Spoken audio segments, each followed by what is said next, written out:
All right, how you guys doing today? Welcome to another episode of the TRW Lawcast. Today I have our founder, Travis Walker, and our very experienced attorney, Jeffrey Thomas.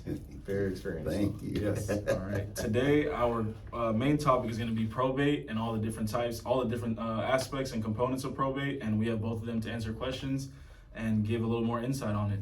All right. Excellent. Thank you, Nick. Thanks, Nick. All right, so both of you guys can take the time to describe probate and what exactly it entails. Well, I mean, probate for me is obviously there's an estate that needs to be opened upon the passing of somebody, whether it's via will or intestate when there is no will in place.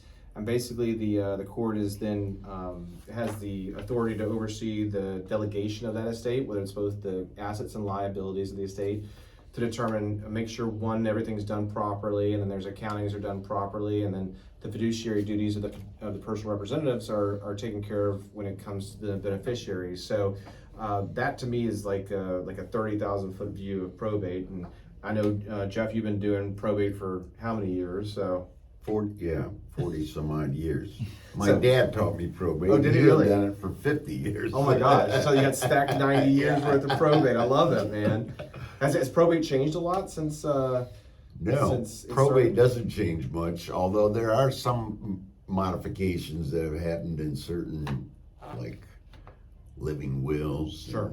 And different forms, but it pretty much is the same from Old English times. Oh, really? Yeah. So if we go back to the not Magna Carta per se, but like Magna Carta, 1600s in England or something like Yeah. that, probate was done a lot of the same ways and stuff. And so, and so it's my understanding, and you got a lot more experience than I do, is the court oversees the estate, making sure that the delegation of the personal representative is taking care of the beneficiaries, is putting the creditors on notice properly, that they've been paid off as they're supposed to be, maybe determining the estate's insolvent, but handling any infighting between the beneficiaries, but then you also have will contests. So you have people come in from out of nowhere, or you have other people think that they're, especially in an intestate or without a will, there's people who think that they should be the personal representative, right? Right, and you just mentioned a good word, intestate. That's one without a will, and testate is one with a will. Right. So whenever you die with a will or without a will, and you have assets that you haven't predisposed prior to your death, then the court actually has to dispose of those assets. Yeah. So it's generally a good idea to avoid probate. Well, that's what, a lot of people come to our office and they ask about trusts, right? And so one of the best ways to avoid probate is to have a trust. And I think a lot of people have the misconception that if you have a will, you can avoid probate, but that's exactly what the process is, right? That is the process. And Right. a lot of people, they vie for the position of personal representative, which is the person in probate that actually administers the estate, but it's under court supervision. Right. And there's a fiduciary duty, which means it's a higher duty of care for the beneficiaries. And so you have to do an inventory, you have to do accounting, you have to get it approved by the court, you have to do letters of administration, there are a bunch of hoops you have to go through to make sure at the end the judge can then distribute assets and pay creditor claims, because some of the creditors have priority claims, and anything dealing with the estate are priority claims, but then the hospital bills where the person was for the last 30 days before death is a priority. So there are different, and tax liens are always a priority. For sure. IRS usually gets their money one way or the other. 100%. So it makes complete sense. And so and that's another reason why, if a probate is opened in the court system, that's basically public record, right? Right. So another reason to have a trust is you get to obviate, or you don't go through that whole probate process. So there's really three scenarios, right? You either have a trust and you avoid the whole probate process, you have a will and you're in probate, or you have no will and you're in probate. Right. Right. And the only way to really avoid probate, and my dad used to call it a poor man's trust, is if you jointly title the property before you die. But you got to be careful about how you title the property, because if, let's say, you have a deed, and you put joint tenants on it, if one of them dies, then 50% of the estate goes into probate. Yeah. If it's with right of survivorship, it goes right to the other person. So it's important you got a good deed and Yes. a good, yeah. Oh, the wording is so important, and that's why, Yeah. like, we really got to be careful with all that. And then I think, obviously we talk about labor deeds and that type of things as well. And I think, like, ultimately most people, if they have a house and they have some retirement accounts and bank accounts, they can basically avoid probate and trust, right? So basically, they put the house as joint tenancy with right of survivorship, or they're married at the time of the conveyance, and then they're tenancy by entireties, right? And then all of their accounts are set up with payable upon death. I mean, that handles a lot of it. But I think the problem is one, if a lot of the stuff is entitled properly, but then two, if you have investment properties, if you have stuff in businesses and LLCs and all that type of stuff, that's when probate really comes into play too, right? Right. And then there are different tax consequences and benefits for doing trusts and different kinds of trusts and things like that. So if you want to avoid taxes, a lot of times it's a good idea to do a trust, because that way you have control after your death of your assets. Any kind of ballpark idea of like what type of estate would be benefited by the taxes, and like, if you have obviously if you have like a $20 million estate, that's one thing. I mean, you're dealing with federal taxes and everything else like that. But then, if you're dealing with a smaller estate, is there like, and Florida's strange because we obviously have a homestead exemption and everything else like that. But like, what if they have properties in other states and that type of thing? That's when it gets, because New York has like state income taxes and all kinds of stuff, right? Right. So then if you're in probate and you've got other states, then you have to do ancillary estates. So you're not only probating here, but you got an ancillary state in New York or Michigan or California. So you got to apply, you have to get those laws, and you have to have lawyers to actually open those ancillary estates. So it is, but I gotta say, out of all the states, Florida's the best place to go if you're gonna go. There's no death tax. The homestead is unlimited, meaning no matter what the value of your homestead is, you could be $2 million house. Yeah. Whereas a lot of states limit it to 100,000 or 200,000.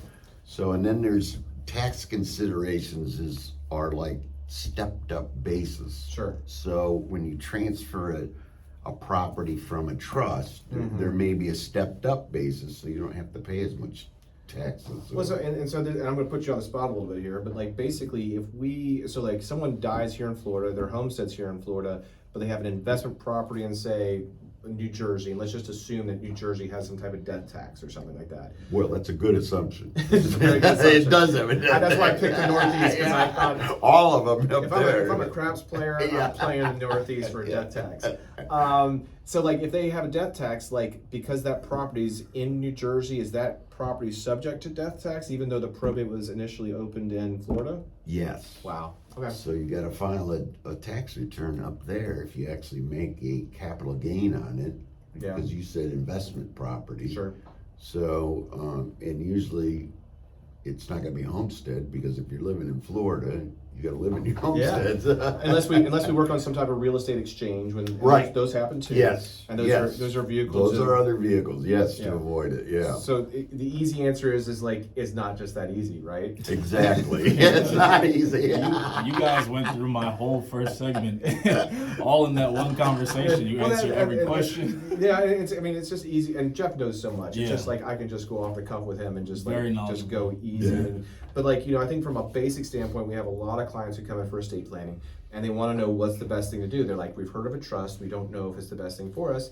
And I mean, can you go into a little bit about like irrevocable versus revocable trusts and Sure. why that's important? Well, if you come in and you're husband and wife and you're not going through a divorce, because they say death and divorce brings out the worst. So I've had cases that started in divorce that ended in probate. Yeah. And it's a double mess. But the difference between a revocable trust and an irrevocable trust, or irrevocable trust, depending on where you are from the country. Again, it's New Jersey property, yes. Is that basically a revocable trust, you can change it any time until your death, and you can change it for whatever benefit you want.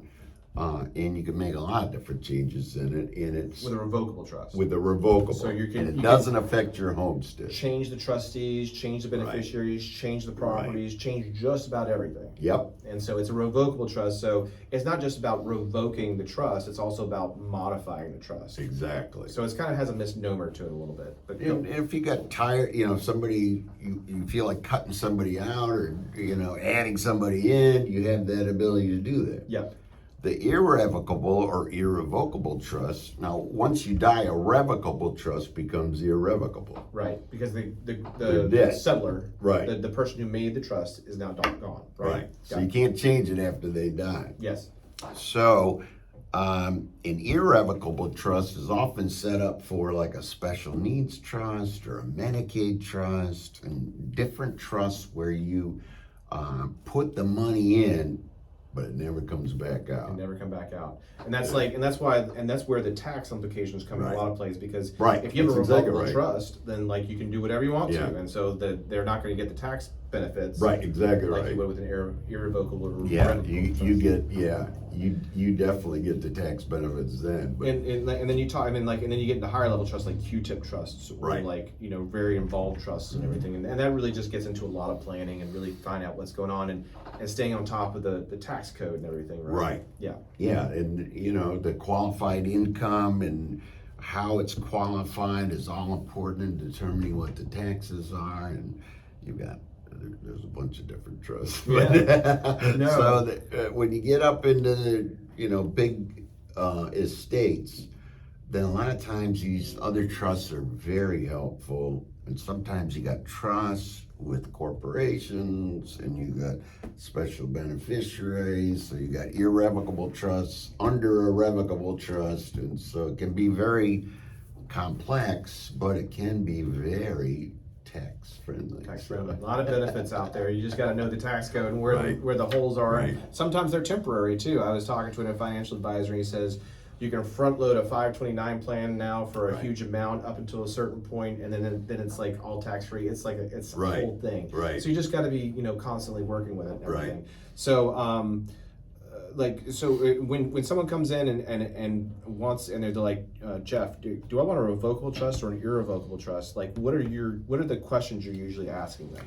I'm looking at what's the health and the quality health of the client, and I want to look at the assets, and I want to look at the potential tax consequences.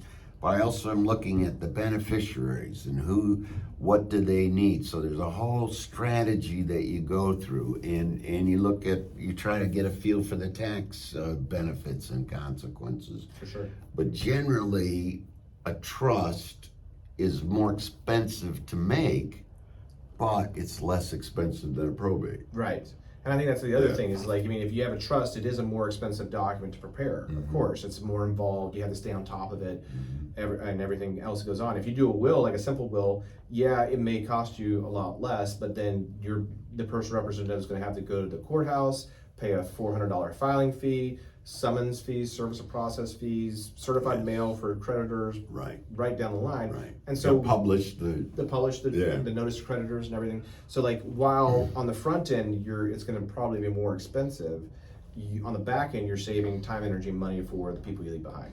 and you pretty much have all the control in the trust, True. and then once it goes to probate, the judge has the control.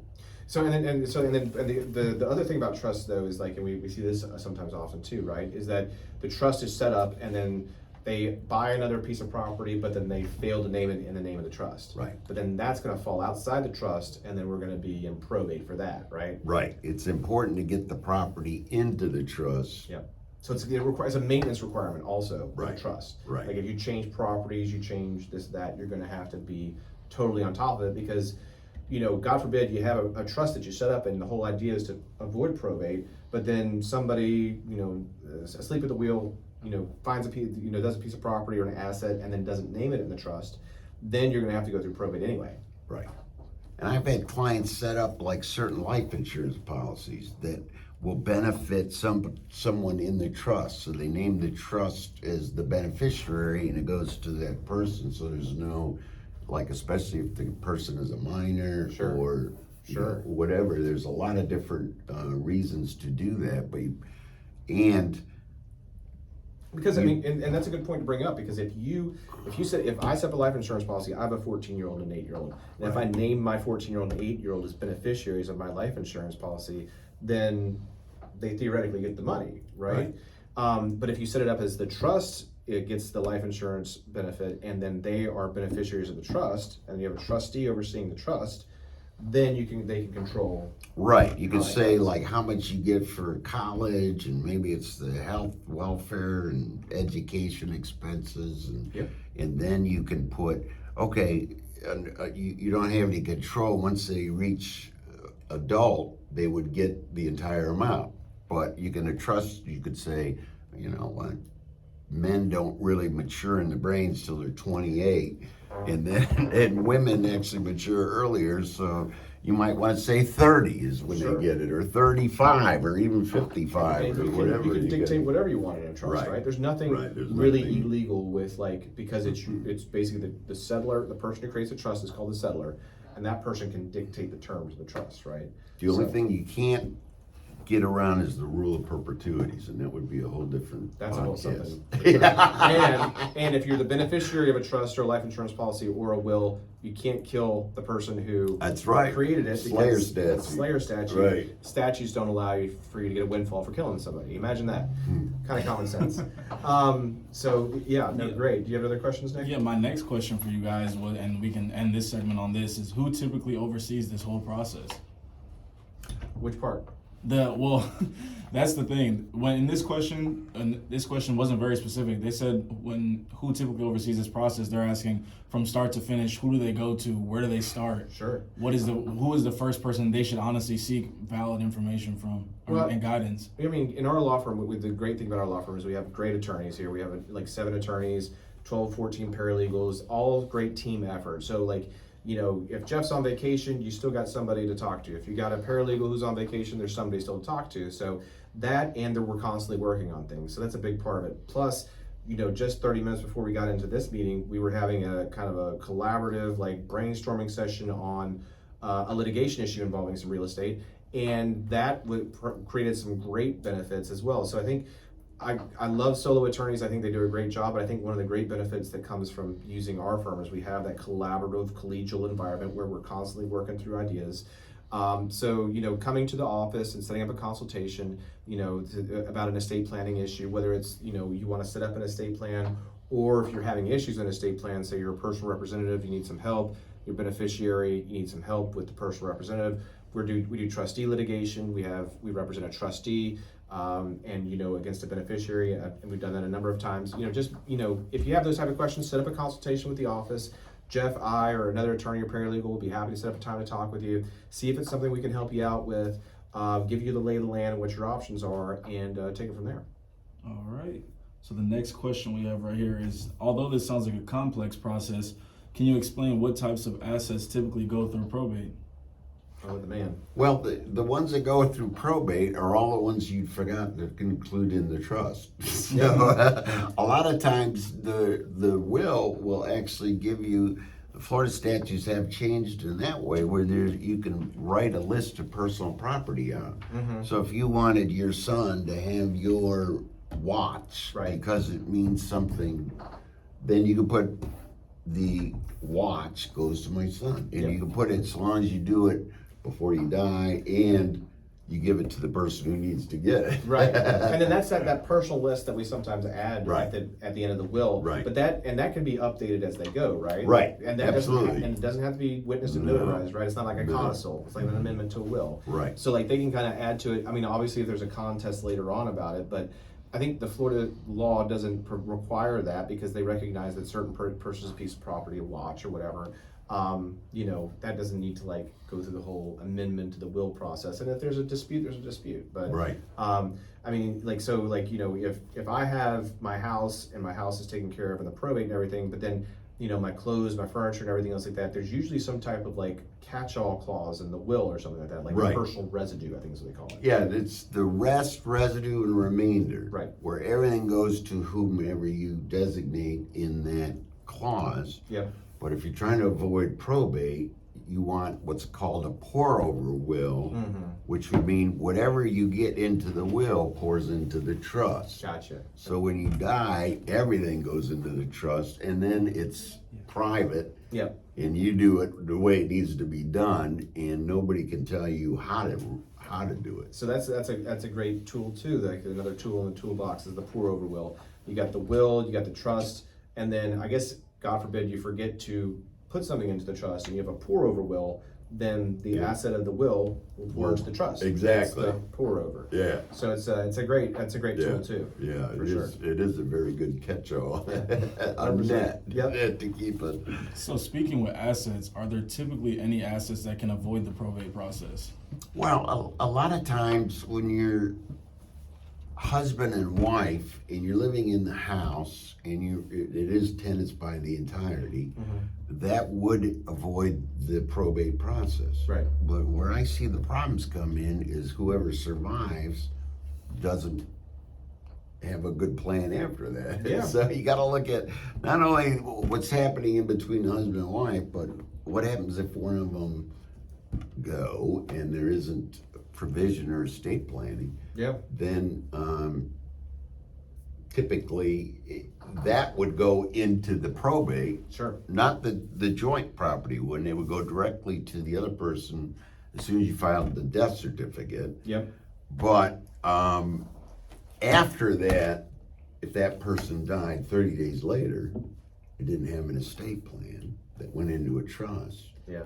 then it would go into court for probate. Right. And then it goes by, now it doesn't mean that Florida can do whatever they want with the estate, but you do have to include all the heirs. So if you had anybody you didn't want to include, they get an equal portion of it. That's why it's so important. Yeah. Yeah. Yeah. So if you wanted to set up different needs and things like that, it's a good idea to have a trust and 100%. have a pour over will. Yeah. Yeah. And then I think like the other assets, like, bank accounts and life insurance policies, IRAs, 401ks, they can have beneficiaries, right? Right, designated beneficiaries. Which will avoid probate, which I think goes back to Nick's question. But what I've been practicing for 16 years, one thing I've seen a number of times is like someone sets up a bank account or an IRA, forgets to do the designated beneficiary, and then one, like they can't, the people who are left behind can't get the money, but then two, actually they don't even know sometimes how much money is in there because they have no right to speak to the bank or along those lines until they open a probate and they get the letters of administration, then they can talk to the bank. But like if you die without your designated beneficiary in place, you could have $400 or $400,000 in the bank account, and it's not going to go anywhere unless you open a probate. Which is That's exactly right. Well, we've had cases with big estates, and the person died, and then all of a sudden somebody from a different country that may be a former communist dictatorship country We've done that. We've done makes that. a claim. I'm the heir of the person. Yeah. And so Then the communist country gets its piece. well, they get the entire piece. Yeah. The communist country. A lot of times, yeah. So, Cuba. No, but like, yeah. it's one of those things that really happens. Yeah, you know? it really does And like, happen. It happens all the time. These people come out of the woodwork, and Yeah. all of a sudden it's a litigation, and they're saying it's you didn't execute the will properly, or somehow you forgot completely that you had a son or a child, or which can happen. It happens. Yeah, it can happen. That's crazy. Good stuff. But it is great. It can get crazy. You got Yeah, I got a couple more for you guys. Okay. So the next question we have is, how long does a probate process typically take? Understand that there are different factors and things that come into play, but on average, based upon what you guys have handled and looked at in your life, what exactly is a typical process? How long does that take? A probate process, where you've got, if an estate is less than 75,000, then you've got a summary estate. Yep. And those are typically 3 months to 6 months. Sure. But it's a simple kind of thing. You don't even have a personal representative appointed, and it pretty much is a blast through. Yeah. And a lot of times with the homestead exemption, you take out the house, the value of the house, so that it Because really, of summary administration. right, it Right. could be, yeah. So then you go into formal administration if it's over that amount, and then you've got that's generally about 6 months, because you gotta give the creditors 90 days or whatever to make claims, and you gotta pay claims, so it's like almost a minimum of 6 months. Sure. It shouldn't take longer than a year, but sometimes complicated cases do, and if they're litigated. If they're litigated, it's a whole other, and that's what I was gonna ask you next, is like, you know, if someone wants to come contest the personal representative, which sometimes I'm like, do you really wanna be personal representative? But that's a whole other story. Well, I know, that is a good question. Or like, you know, or like, in say for instance, we've seen times when the personal representative sold a piece of property and then they thought there was some underhanded dealings, like they sold it for less than market value to their friend or something like that. Obviously, that's a breach of fiduciary duty, and then you get into litigation, right? Or the trustee, you know, feels as though, or the beneficiary of the trust doesn't feel like it's being properly administered, and then you get into trust litigation and stuff. So that's that. So there are ballpark ideas as to what it would be. However, there's all kinds of little wrinkles, and you know, lawyers like to say it depends, right? So it depends if there's problems in the probate. So yeah. And a lot of times it takes longer to litigate something than if you'd have gone to the lawyer beforehand and just actually had it done correctly. Had it all sorted, right? Yeah. I've had cases where, you know, they've come in and I said, look, I would have charged you probably $1,000 to take a look at this. And now you're gonna have to pay $25,000 to $50,000 to litigate it. So Yeah. for $1,000, I could have fixed it, and you would have been done. It would have been bulletproof. You know, and we were talking just like I said just a little bit ago about you know conveyances and talking to an attorney beforehand. It makes a big difference. So yeah, it's you can pay up for the attorney on the front end and make sure and have certainty that it was done properly, or you run the risk and the craps roll that on the back end you're going to be paying a lot more, or your beneficiaries are going to be paying a lot more. Your estate. Yeah. So with beneficiaries, and let's say it does end up going to litigation, like how does it come with like pulling money out of the trust to pay attorney's fees and things like that?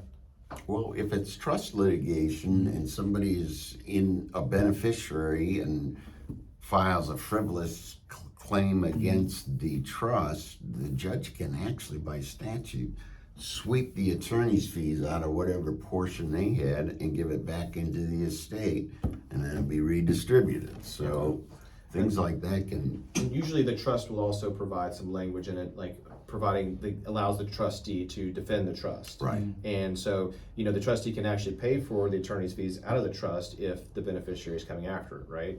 You have to do, there's some certain mechanisms you gotta do, like a notice of trust and all that type of stuff. Right. Make sure it's done properly, but in the end, like, the trustee sometimes shouldn't be so afraid of being sued, because if they're doing the right thing and you just have a crazy beneficiary, the trust itself will actually pay for the defense, right? Right. Yeah. And there's also language in there sometimes, like, if you sue in a probate or a trust, if you sue the PR or the trustee, you run the risk of losing your inheritance of beneficiary, right?